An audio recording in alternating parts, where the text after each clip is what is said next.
ये 2% स्टूडेंट्स ऐसे होते हैं जो वाकई में डेडली होते हैं। यानी कि जिन्होंने ये ठान लिया होता है कि हमको एग्ज़ाम क्वालिफ़ाई करना ही करना है एनी हाउ। अब बेशक से एसबीआई पीओ हाथ ना लगे, कोई दिक्कत नहीं है, आईबीपीएस पीओ ले जाएँगे। ये भी हाथ ना लगे तो कोई दिक्कत नहीं है, आरआरबी पीओ ले जाएँगे। और ये भी हाथ ना लगे तो कोई ना कोई क्लेरिकल एग्ज़ाम तो हम क्वालिफ़ाई कर ही लेंगे। ये होता है एक माइंडसेट एक अचीवर का, एक विनर का, जो उनको सेपरेट करता है उन सभी क्राउड से, उन सभी लोगों से जो सिर्फ़ एग्ज़ाम को एक लाइटली वे में टैकल करते हैं। आपने अक्सर ये देखा होगा कि जब आप एग्ज़ाम देने जाते हो, स्पेशली प्रीलिम्स में, तो वहाँ पर काउंटलेस लोग आते हैं, बहुत ज़्यादा भीड़ रहती है। और वहीं पे जब आप इंटरव्यू देने जाते हो, तो सेलेक्टिव लोग रहते हैं। आपके बैच की अगर बात करूँ इंटरव्यू की, तो मात्र 18 से 20 एक पैनल में रहते हैं। और अगर वहाँ पर 3 पैनल हैं, तो मात्र 60 बच्चे मिला के उस एक सेंटर में रहते हैं। अब सेम सेंटर पे जहाँ पर अलग-अलग टाइम पे 60 बच्चे आ रहे हैं, वहीं पे सेम सेंटर पे 4 शिफ्ट में हज़ारों लाखों बच्चे आते हैं। ये है डिफरेंस। अब आप खुद देखो कि जो एग्ज़ाम क्वालिफ़ाई करने का आपने टारगेट किया है, व्हिच इज़ बैंकिंग एग्ज़ाम। अब इसमें कोई सा भी एग्ज़ाम हो सकता है, स्पेसिफिकली एसबीआई का, आईबीपीएस, आरआरबी। तो देखो वो लाइटली तो है नहीं क्वालिफ़ाई करना। ये मैं आपको अगेन नोटिफ़ाई कर रहा हूँ। अभी जो एग्ज़ाम का टाइम चल रहा है, काफ़ी पीक टाइम है।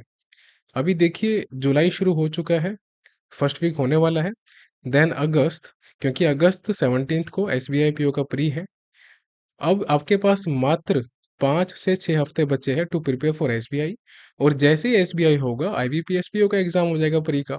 और जैसे ही ये एग्ज़ाम होगा, सितंबर में एसबीआई पीओ का मेंस आ जाएगा। और उसी के आसपास एसबीआई का क्लेरिकल का एग्ज़ाम भी होना शुरू हो जाएगा। एंड देन आईबीपीएस पीओ का मेंस।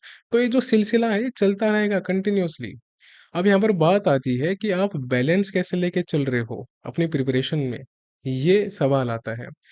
प्री की प्रिपरेशन तो करनी ही करनी है, क्योंकि बिना क्वालिफाई करे आप मेंस में नहीं जा सकते।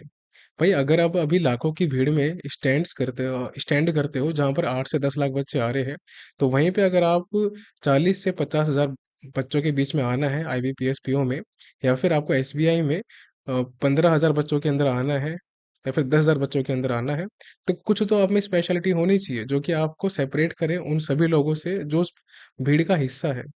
अब यहाँ पर जो सबसे इम्पोर्टेंट चीज़ है, एक गुरु मंत्र है मेरी तरफ से आप सभी के लिए, डिसिप्लिन मेंटेन करो बस।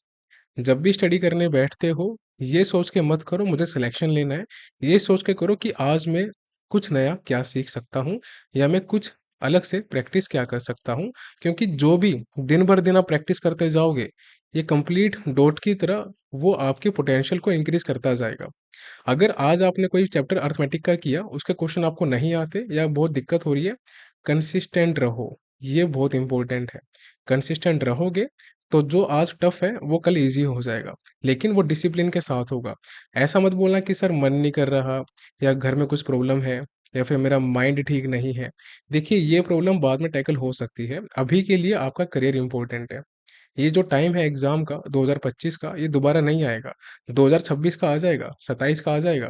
अब डिपेंड करता है कि आपका टारगेट कब है, एग्जाम क्वालिफाई करना, सिलेक्शन लेना, या वो भी है या नहीं है। सिर्फ फॉर्म की फीस भरनी है 850, वो भी 6 एग्जाम की, तो 5100 तो आपकी सिर्फ फीस फीस में जाएंगे। फिर आपके ट्रेवलिंग एक्सपेंसेस लगेंगे लगभग 3000 के आसपास, वो अलग। तो 8 से 9 हज़ार तो आप सिर्फ इसमें बर्बाद कर रहे हो। फिर उसके अलावा जो आप मॉक टेस्ट खरीद रहे हो, जो आप पेड कोर्स खरीद रहे हो, उसका आप अलग से मान के चलो 4 से 5 हज़ार कम से कम। तो आपने कितना खर्च किया? हर साल आप 12 हज़ार से लेकर और 15 हज़ार तक एट मैक्स खर्च कर रहे हो। अब बताओ मुझे, अगर आप 5 साल एग्ज़ाम दोगे तो आपने 60 हज़ार रुपए तो यहीं पे खर्च कर दिए। कुछ बचा कम से कम? कुछ भी नहीं बचा। तो 5 साल से आप यही चीज़ करे जा रहे हो। और अगर 10 साल भी हो गए, काफ़ी बच्चे हैं ऐसे, देखो बुरा मत मानना बट ये रियलिटी है। तो उनके तो यहाँ पर आराम से 1 लाख से ऊपर चले गए अमाउंट। लेकिन हासिल क्या हुआ? सिर्फ फ्रस्ट्रेशन, एंगर, एंग्ज़ायटी, इससे सिलेक्शन नहीं होता। आप ये चीज़ नहीं समझ रहे कि एक होती है गधा चाल, ठीक है? गधा चाल क्या होती है कि बस सामने रास्ता दिख रहा है, उस रास्ते पे मुझे चलना है और मुझे बस सामने रास्ते को देखना है। लेकिन भैया कदम तो देखो आप, आपके कदम कैसे आ रहे हैं? अगर आप यही नहीं समझ पा रहे कि आप जिस रास्ते को कवर करना चाह रहे हो, उसके लिए आपको कैसे कदम रखने हैं और कहाँ पर आपको कदम नहीं रखना, कहाँ पर खुद को बचाना है। अगर आपको वो चीज़ ही नहीं आती, तो आप जिस रास्ते पे जाना चाहते हो, जो उसका एंड पॉइंट है ना, वो कभी नहीं आएगा। फिर घूम फिर के जलेबी की तरह उसमें फँसे रहना और कुछ नहीं हो पाएगा। तो ये जो चक्रव्यूह है, इसको तोड़ने का एक ही रास्ता है कि अपने आप को पहले सेल्फ ऑब्ज़र्व करो, सेल्फ एनालिसिस करो, सेल्फ इंट्रोस्पेक्शन करो कि मेरे से कहाँ गलती हो रही है, मुझ में कहाँ कमी है। आलस आ रहा है, आलस करना छोड़ो, डिसिप्लिन मेंटेन करो। रिसोर्स नहीं है, यूट्यूब पे, गूगल पे फ्री है, करो। और अगर फिर भी आप फाइनेंशियली साउंड हो, स्टेबल हो, तो ये मत सोचो कि मैं ये वाला कोर्स खरीदूँगा तो मेरे पैसे जाएँगे, तो फिर इसकी जगह मैं एक पिज़्ज़ा खा लूँगा। पिज़्ज़ा खाते रहो, एक टाइम ऐसा आएगा कि पिज़्ज़ा खाने को भी नहीं मिलेगा, ठीक है? ऐसे काफ़ी अजीब-गरीब बच्चे मैं देखता हूँ, उनकी बातें सुनने में काफ़ी मुझे अजीब लगता है। मतलब कर क्या रहे हो आप? आप महीने के ₹1000 बेवज़ह खाने-पीने में उड़ा सकते हो, लेकिन अपने करियर के लिए वो चीज़ें इन्वेस्ट नहीं कर सकते। थोड़ा सोचो इस बारे में कि आप किस रास्ते पे जा रहे हो। ये रास्ता ठीक नहीं है। आप अगर फिर भी सिंसियरली एफर्ट कर रहे हो और आपके पास रिसोर्सेज़ भी है, तो आपको अब जो ट्रैक चेंज करना है, वो है सेल्फ इंट्रोस्पेक्शन का, कि आपको क्या चीज़ें बदलनी है या किस पे काम ज़्यादा करना है। अगर आप प्री में लैग कर रहे हो, तो प्री पे काम करो। अगर प्री आपका ठीक है, मेंस में लैग कर रहे हो, तो मेंस पे काम करो। और अगर दोनों ही ठीक है, तो दोनों पे और एफर्ट करो और आगे जाके इंटरव्यू में भी काम करना।